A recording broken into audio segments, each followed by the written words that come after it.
Okay, hello. Here we have our class 37, which I've just shown you DC and DCC running. So first thing we need to do is, I've got my cradle here to put it in, and first thing I need to do is remove the body. Now on this Vitrains model, the body is only clipped on, so it pulls off quite easily as far as I remember, so we'll see. And a lot of locos have screws, and I've got one here that I can I'll demonstrate that as well. But this takes an 8-pin decoder, which I have also sitting here. So we'll go ahead and take the body off. So there we are, the body is now off. Just a simple pull. There were 4 here clips, and those are actually indicated on the engine by those little indentations, so it pulls off rather easily. Vitrains has nothing really inside to worry about, so there's no clutter, and as you can see, this is where it is. So I'll try and zoom you in a bit here.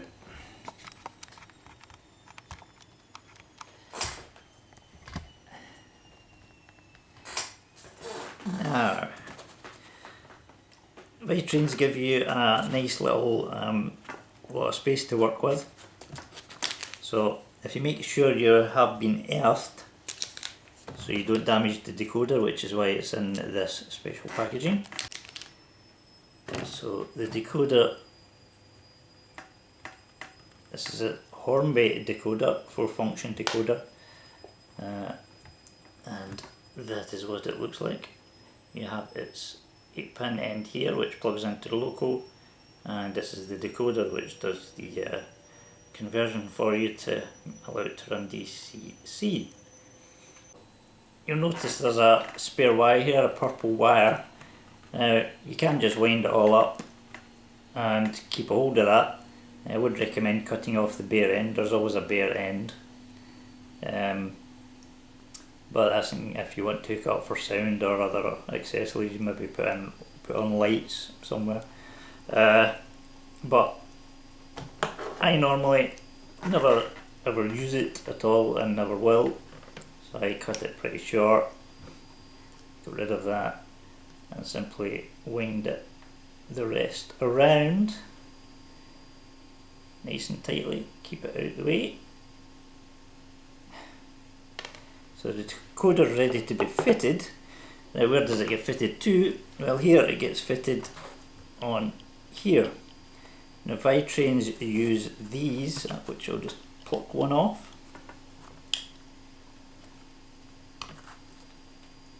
It's a little 3-pronged pin, set of 3 prongs. There's 2 of them, and I always keep them, so I will, but I pop them back into the decoder's bag. I keep them in case I want to change this loco back for any reason to DCC, to DC running, sorry. So that's the other one out. Now what I will show you is, on the like of Hornby models, and I think Elgin, etc., you get the same, you get this type of blanking plate so that it runs DC, and that would just sit on, which way round? That would go on that way round, and that would identify where the decoder would go, and that just simply would pull out. Now I could that would work on this engine in fact as well, but because it's just got the 6 prongs exactly the same. So that's just a little bit of information. We'll now get ahead with mounting the decoder. Now the decoder, the orange wire is always pin 1, so it's not readily identifiable on Vivetrains models, but I do know that this here is pin 1, just from experience. But normally it will be marked with a little 1 and an 8, on Hornby especially. So that being pin 1, we put that in there carefully so we don't bend anything. Push the decoder firmly in. Now we need somewhere to locate the actual decoder circuit board itself, and for that we use double-sided sticky pads. You can get these from craft shops or online, Hobbycraft I think, whatever. And we have a nice big space here which we can put it, and I'm just going to put it right over those wires which are there, because it will not affect them and it will hold them in place as well. And if I take off the top sticky protective bit, there we go, and push on the decoder itself. I'm going to push it on slightly to the side, like that. Now that is held firmly in place. Just make sure, as I say, in any locos that you're not going to get any obstructions or anything when you place this. The reason I put that slightly to the side is because you can then use the sticky pad, or part of it, to hold some of the wiring in place, and it keeps it out of the way. You don't always have that luxury because sometimes you've not got the space to use the whole sticky pad, but that keeps it all nice and tidy. So that is it decoded. It's as simple as that. You plug that into there after taking out the blanking plate or the little pins. Stick that on a sticky pad and that's it done.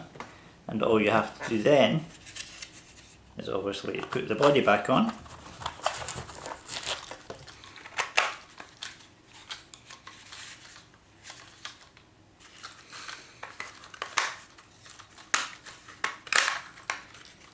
Which just clips into place like that.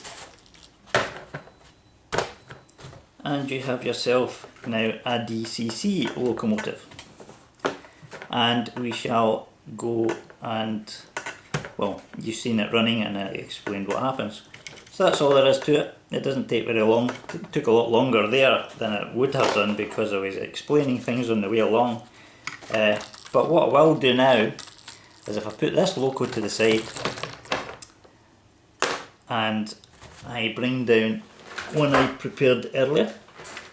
This is, as you can see, my Class 47 by Bachmann, and I've already, this is held in place by 6 screws, which is why I have my screwdriver here. One either side of each bogie, and one at the front and right at the back. So there's 6 screws to take the body off. Once you've got the screws out, just zoom out a bit here again. It is just a simple pop off, and with Bachmann,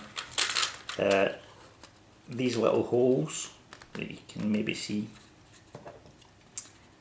or little indicators, they're not quite holes, are where the body is actually held into place by clips, so you can pop them off. And the Class 47 then, with the body off, looks like that. Also, I forgot to mention, sometimes lights or whatever may be still connected to the body and some engines, so just be careful of that and not to rip anything out. But this, the reason I've got this is, if I bring you in again, move this down so you can see it. This here is the decoder, which is already fitted. It's a 21 pin decoder. It's still a 4 function, but this is what, as far as, well, all my Bachmann trains have got 21 pin decoders, and it is very much easier. There's not as much involved in fitting it, because all you do is take the body off, as just showed you, take the screws out and pop it off. There's a little blanking plate again which sits on there. You take that one out and you locate pin 1, which is actually indicated under here, and you can't see it, it is indicated on this engine, but that's the 21 pin decoder. You just make sure, it's a little bit fiddlier, but you just make sure all the pins are lined up and you press it firmly all the way down, and there's no locating of any external wires or anything for these. So that's the 21 pin decoder, which is very simple to put on. It does take a firm push, so don't be scared to do that. So there you go, that is this loco now DCC'd. I'm going to go out and film the part which you have already seen, strangely enough, with the encoding it and the running of it in DCC format. I have not done that yet, that's a bit odd, but I thought it was the best way to put the video together to show you why and then the how. So that's the 7-pin version. I showed you the different blanking plates, etc. And this is the 21 pin type decoder, which is equally as easy to do. So hopefully you picked up a few tips, you know exactly what you're going to be doing. Just look out for any obstructions. What I'll say is, this was very easy, that is very easy, as are pretty much all the locomotives. Steam engines can be a bit tight, but it's exactly the same principle. The hardest one I've had to do is my class 08, but that is just simply the class 08 diesel shunter, the little one. That's simply because it's very small and there is a lot of lack of space, but after a bit of persevering you do get there. So yeah, happy change to digital, should you be doing it, and I'll see you in my next video. Have a nice day all.